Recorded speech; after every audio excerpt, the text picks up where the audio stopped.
Now we're going to begin chapter 3, which is an introduction to supply and demand. So in this chapter, we're going to cover the basic elements of supply and demand to give you guys, a basic understanding so we can apply this throughout the rest of the course.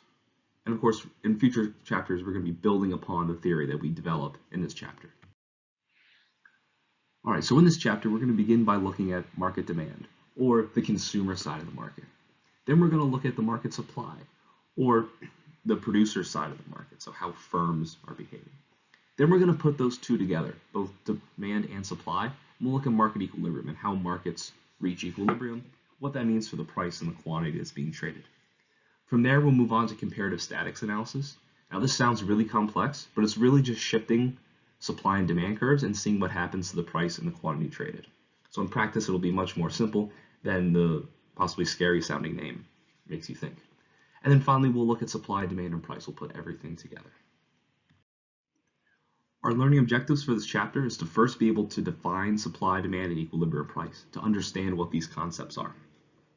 From there, we'll list and provide specific examples of the non-price determinants of supply and demand. So there's other things going on in the market and in society that is going to help determine supply and demand, more than just the price, as we'll soon see. Then we'll distinguish between the short-run rationing function and the long-run guiding function of price. From there, we'll illustrate how concepts of supply and demand can be used in management decisions and how you can actually apply these ideas to what companies should produce, how they should produce them, what production methods they should use, things like that. So taking this theory and actually practically applying it.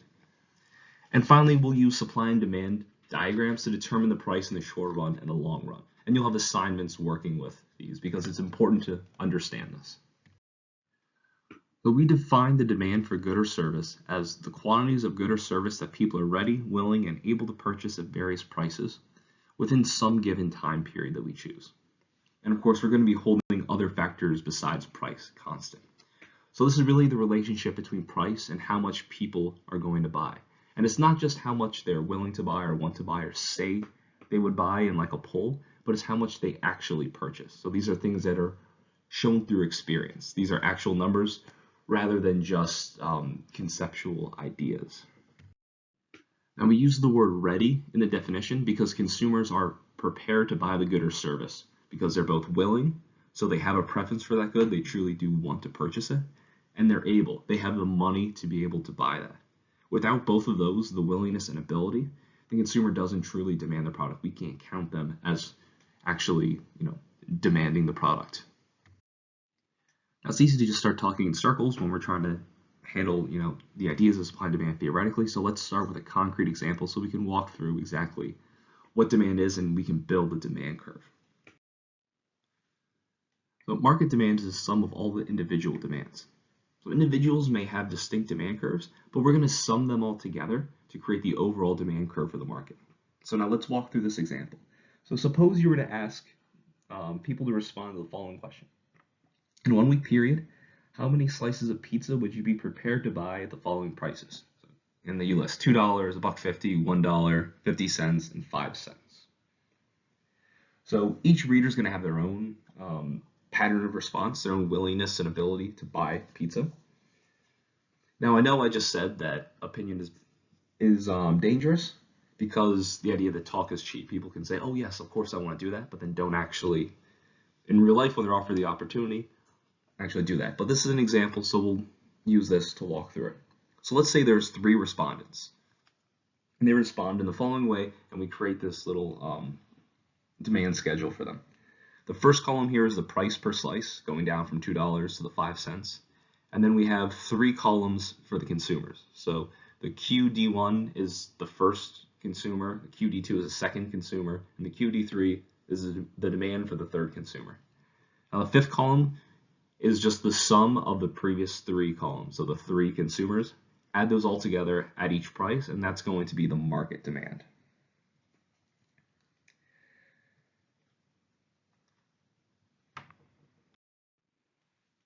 So what do we notice here? First thing we should notice is that each of these consumers have a slightly different demand curve. Now, the reason why we see this, besides the fact that we just made it up, that it illustrates that all consumers have different tastes and preferences. Some people really like pizza, so the third consumer, at $2 a slice, they're willing to buy 3. Whereas at $2 a slice, the first consumer isn't willing to purchase any. They don't like pizza as much as the third consumer. The second thing we should notice is that as price decreases, people's willingness and ability to purchase increases. So at $2, people are willing, the first consumer isn't willing to buy any, the second only 2, the third consumer only 3. But at a price of 5 cents, a much lower price, the first consumer is willing to purchase 4 slices of pizza. The second is also willing to purchase 4 slices of pizza. And the third consumer who really loves pizza is willing to purchase 12 slices of pizza.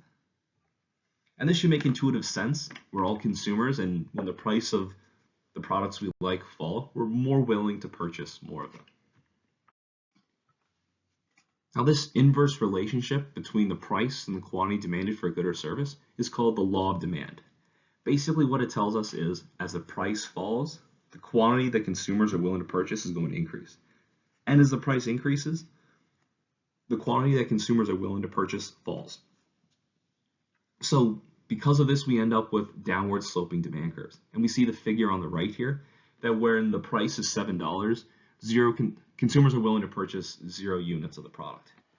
But at a price of $0, or let's say 1 cent, just above that, consumers are willing to purchase 700 units of whatever this good is. As the price falls, consumers are willing to purchase more and more units. Now we're going to work with graphical representations of demand. So we're going to be working with supply and demand curves drawn on a graph. But there's an algebraic representation of demand. So this equation here on the right, QD equals 700 minus 100p, is the equation that represents the line on the graph. So if you remember, basic algebra from like middle school and high school, 700 is the y-intercept, and negative 100 is going to be your slope. Sometimes economists will work through equations for supply and demand curves, and sometimes they can be very complex. You can have exponential functions and logarithms and things like that. We're going to be working just with the graphical representation of demand. It's not about perfectly accurately estimating what the supply and demand curve is going to be. What we're going to be concerned about is what the effects of changing a price may be, of changing market conditions may be.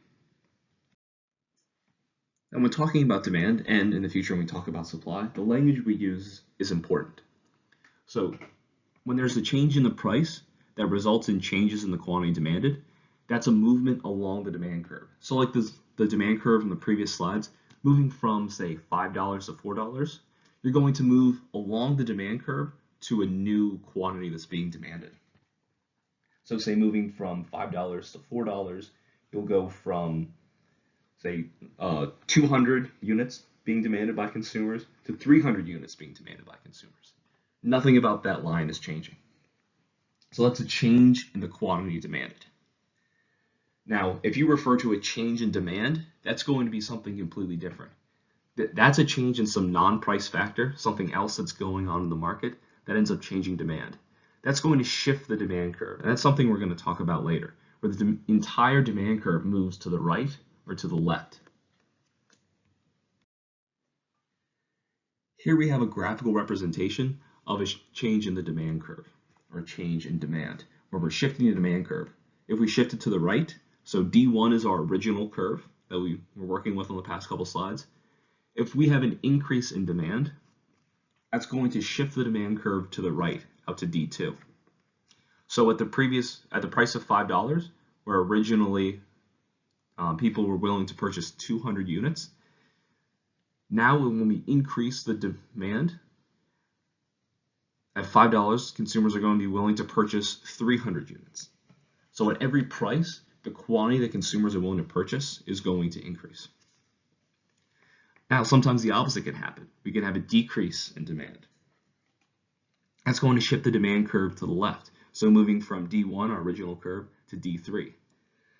And when there's a decrease in demand, at each price level, consumers are now willing and able to purchase fewer units than they were at the original demand. So what can cause a shift in the demand curve? Again, it's not going to be a change in the price. That's only going to cause a movement along the demand curve that stays the same. It's going to be some non-price determinants. We cover basically five overarching determinants that can shift the demand curve. The first is tastes and preferences. So you have to think, why do people buy things? Basically, it's people's own tastes and preferences, what they want, what they think will meet their needs. Every individual has different wants and different needs, and they have different willingness and abilities to purchase goods to satisfy those different needs. Over time, if consumers' tastes and preferences change, that can shift the demand curve. So for instance, for Coca-Cola, if people become more health conscious because, soda isn't exactly healthy for you, that's going to decrease consumers' demand. That'll shift the demand curve to the left. And at each price, consumers are going to be willing and able to purchase fewer cans of Coca-Cola. The next determinant is income. So as consumers' income changes, it's reasonable to expect that their demand for a product is going to change. So for instance, if your income increases, odds are you're going to be more willing and able to purchase the good. And likewise, if your income falls, you'll be less likely to purchase that good or purchase less of that good. Now, this doesn't always hold. Sometimes there's goods that consumers purchase more of when their income falls. But for the most part, most normal goods, consumers are going to want to purchase more or be willing to purchase more if their income increases. Sometimes there's goods that are used in combination with other goods. And when the prices of those related products change, consumers' demand for the other product is going to change.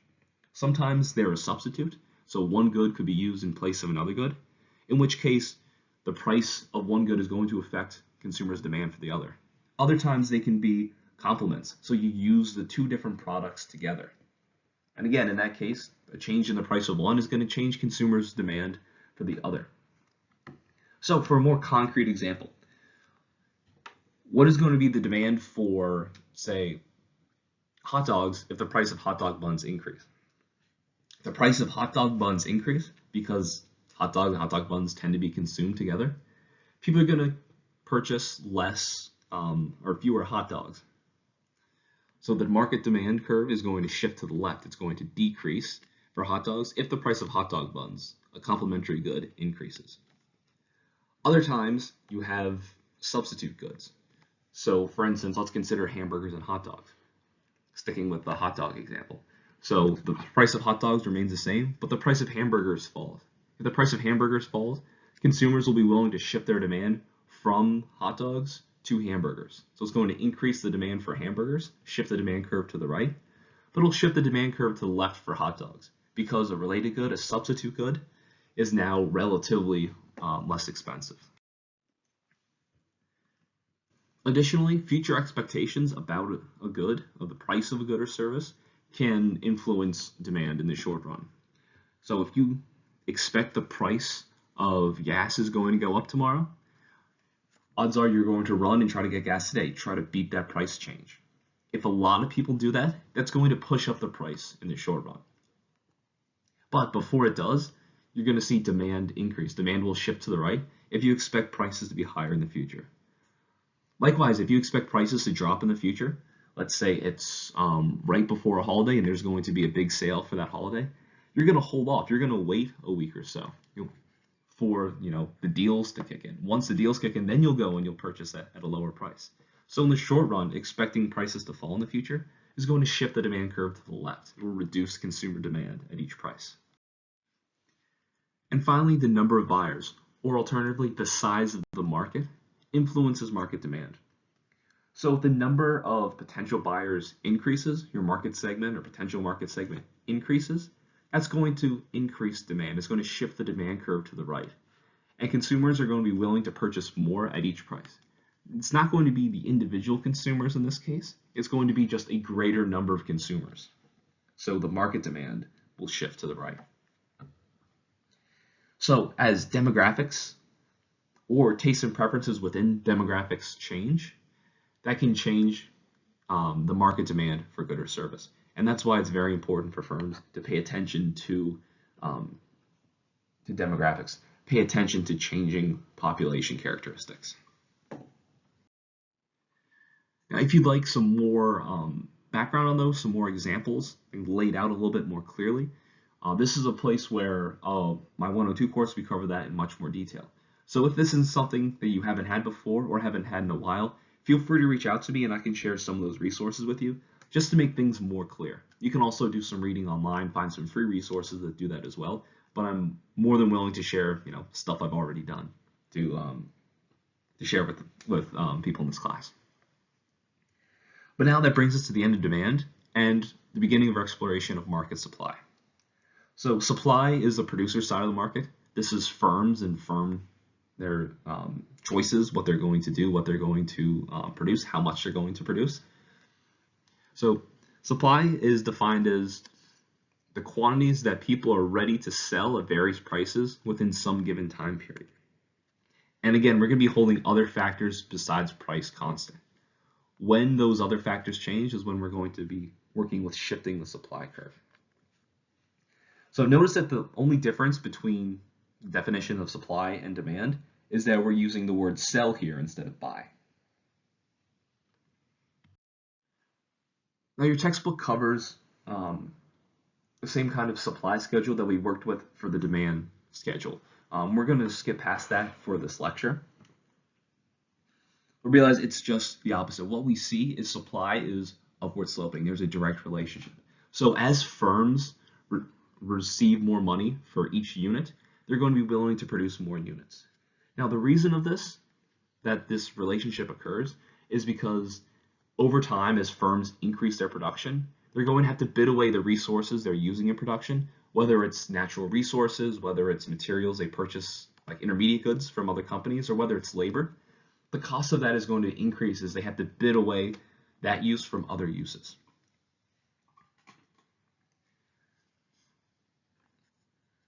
Now, just like with demand, we have to be careful about the language we use.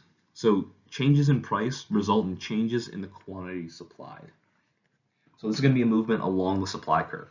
So if the price increases from $5 to $6 that the firm receives for each unit of the good, they're going to be willing to supply more. So we're going to move along the supply curve to a higher quantity being supplied. Conversely, changes in non-price determinants is going to result in changes in supply. And again, this is going to shift the supply curve. So we can shift the supply curve to the right or shift the supply curve to the left, just like we saw with the market demand. So here we have an example of a market supply curve. So S1 is going to be our initial market supply curve. So at a price of $1, firms are not willing to produce anything. The quantity supplied is going to be 0. But once we move to $2, the quantity supplied is going to be 200 units. When we move to a price of $3 per unit, they're going to be willing to supply 200 units, and so on and so forth is going to increase. Again, as they make more money, they're going to be willing to supply a higher number of units. Now let's say there's some non-price determinant that changes and it causes a change in supply. Now, if it causes an increase in supply, it's going to shift to the right, so from S1 to S2. So at $4, initially, firms will be willing to produce 300 units. After we increase the market supply, there's a shift in the supply curve to the right. At $4, firms are going to be willing to produce 400 units. So we'll increase from 300 units to 400 units. At each price, the number of units, the overall in the market that firms are willing to produce is going to increase. And again, we can have the converse happen, that we can have the demand or supply curve, decrease or shift to the left. So moving from S1, our original supply curve, to S3. At each price, firms are going to be willing to produce fewer units than they were in the past. And again, just like demand, it's going to be the non-price determinants of supply that result in a shift in the supply curve. And there's more than just price that goes into determining where the supply curve is located. Now, the first is going to be cost and technology. So costs refer to, of course, the usual costs of production. So labor cost, materials, rent, interest payment, depreciation charges, administrative expenses, all the things that firms have on their income statement. Technology is slightly different. Technology here refers to innovations or improvement that's introduced to reduce the cost of production. So things like automation, robotics, computer hardware, but also other like things we don't think of as technology. So things like management skills and like different management techniques. Things like that can also count as technology if they're being introduced to increase productivity or decrease the cost per unit of production. So technological changes that improve production that decreases the cost of production is going to shift the demand curve to the right, or excuse me, supply curve to the right. And that's typically what we've seen, especially in the past, couple hundred years. We've seen technology improve, production processes improve, and supply curve shift to the right. But sometimes it can also shift to the left if we lose some sort of management practice or decide to innovate to a management practice that's actually less effective. Sometimes there's wars or natural disasters that destroy actual equipment, and that would also shift the supply curve to the left. Next is the prices of other goods or services being offered by the seller. So just like consumers care about substitutes and complements, related goods, firms also care about related goods. But in this case, it's other goods or services that they're offering. So let's say, for instance, you're an automaker and you have, a large sedan and a mid-size SUV. Consumers are purchasing fewer and fewer large sedans. Instead, they're increasing their purchases or, shifting the demand curve to the right for the mid-size SUVs.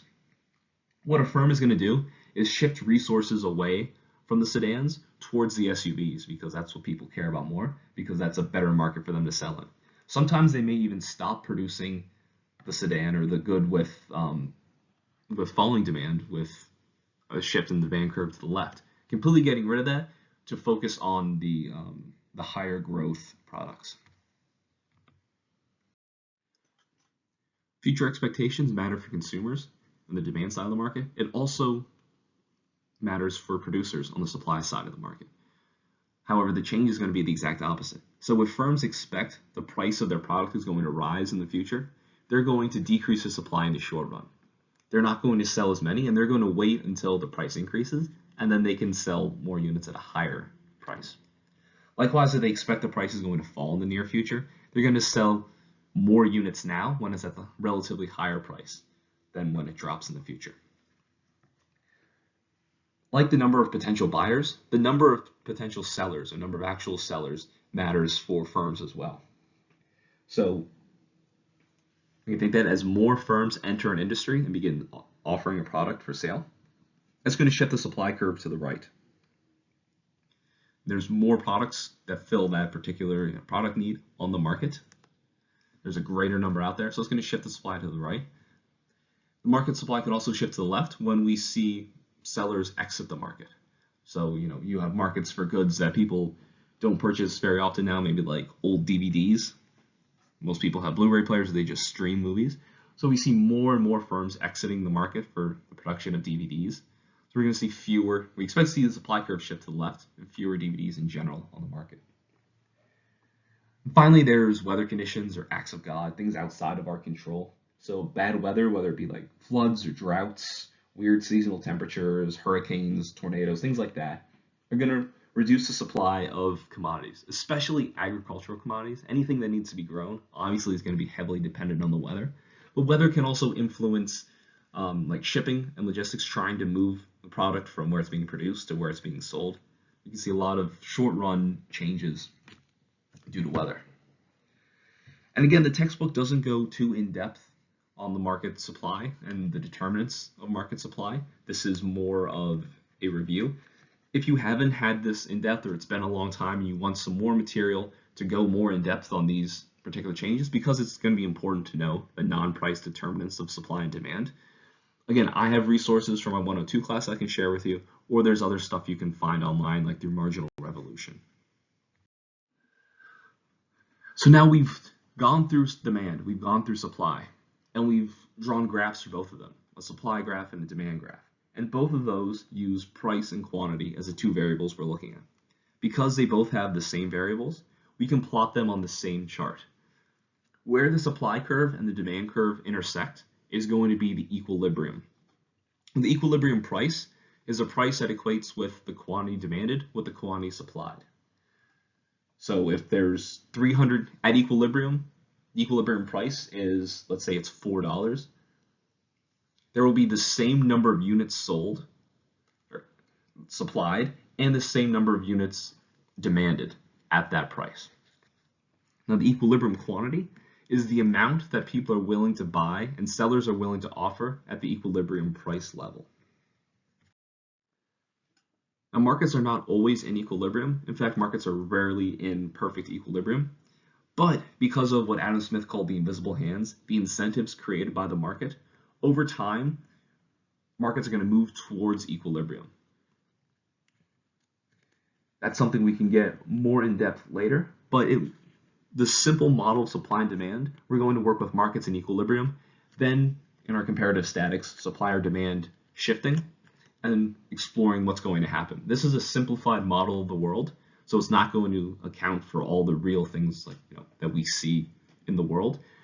The idea is we're just trying to see what the effect of a change in this variable or that variable is on, in this case, price and quantity. Now, when the market is not in equilibrium, we can end up with either a shortage or a surplus. There's either too few goods being provided or too many goods being provided. So a shortage, the economic definition is same as the definition you would use in normal life. It's the same idea. So it's a market situation in which the quantity demanded exceeds the quantity supplied.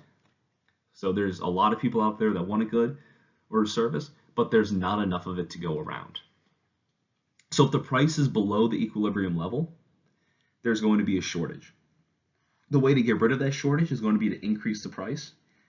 If we increase the price, as we'll see later, you'll move along the supply curve up towards equilibrium. Firms will be willing to produce more because now they're receiving more per unit, and we'll move along the demand curve. Fewer consumers, or consumers are going to be willing to purchase fewer units a person, and we'll move towards equilibrium. On the other hand, a surplus is a market situation where the quantity supplied exceeds the quantity demanded. So this is when the price is above the equilibrium level. Firms are willing to produce more and more units, but consumers aren't willing to buy at that higher price, not at the amount that's being produced. So here we have a graphical representation of a market in equilibrium. So in equilibrium, the price would be $4, and at that $4 price, consumers are willing to purchase 300 units, and firms are willing to supply 300 units. Everything works out. There's no extra goods. There's no extra consumers, desiring to buy a good that's not on the shelves. If the price is set too low, if firms don't charge a high enough price, there's going to be a shortage of the good. So at a price of $3, firms are willing and able to supply 200 units of the good, but consumers want to purchase 400 units of the good. That's what they're willing to do at that price level. The way to solve that, again, is to increase the price.